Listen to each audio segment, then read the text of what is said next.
Number 8. Kawasaki Vulcan S650. Engine type: liquid-cooled, 4-stroke parallel twin. Max power: 61 PS at 7,500 revolutions per minute. Max torque: 62.4 Nm at 6,600 revolutions per minute. We bet you didn't expect the midsize Kawasaki cruiser to make the list, huh? Well, you have Kawasaki's ErgoFit system to thank for that. Introduced in 2015, the ergonomics customization system allows riders of all shapes and sizes to find their ideal saddle, foot pegs, and handlebar configuration to achieve the optimal riding position.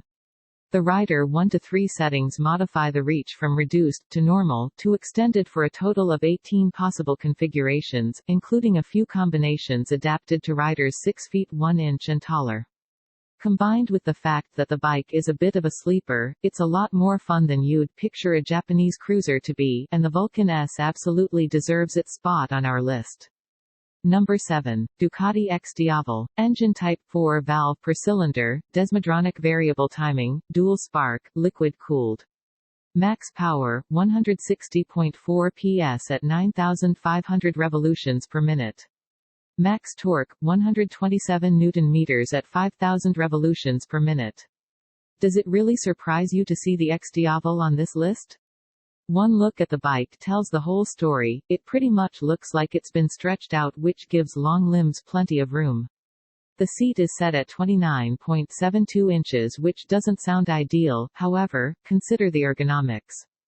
The saddle is positioned all the way at the back of the bike, behind the engine, while the foot pegs are kicked all the way forward, toward the front of the engine.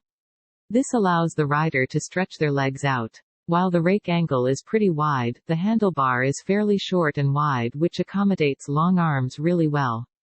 Number 6. Honda CRF 250L. Engine type: 249.6 cc, 15.23 cu in, single-cylinder 4-stroke liquid-cooled. Max power: 24.4 horsepower, 18.2 kilowatts at 8,500 revolutions per minute.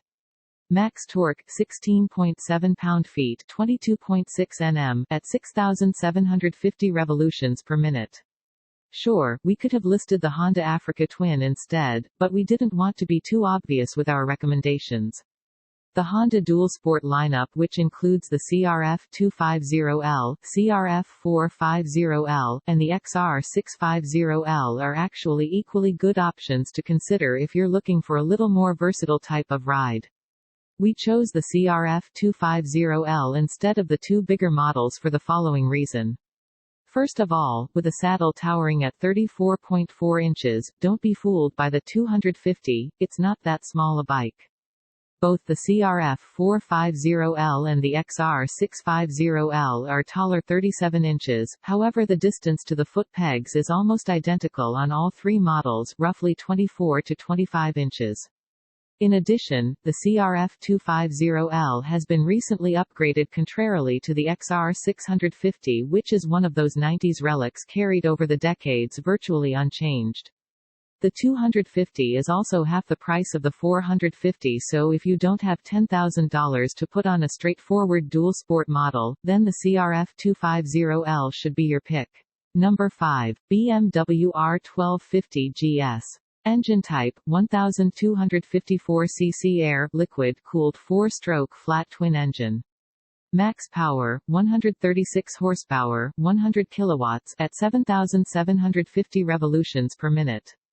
Max torque: 105 pound-feet, 143 Nm at 6,250 revolutions per minute. Ah, there it is. The staple tall rider bike. Hear us out before you roll your eyes at how obvious we are.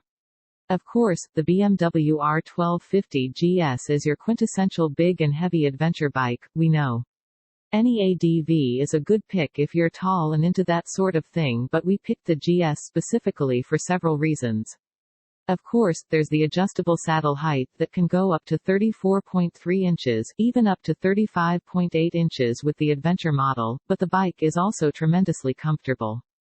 We tested the bike on a road trip in Europe last year and managed to pull a full 5 hours straight without having to stop and stretch. Add to that the fact that you can easily stand on the foot pegs to stretch your legs and that there's an Endure saddle available that gives you plenty of room to slide your bum front and back, shift your weight, and slightly modify the angle in your elbows and knees, and you end up with a versatile option for tall riders.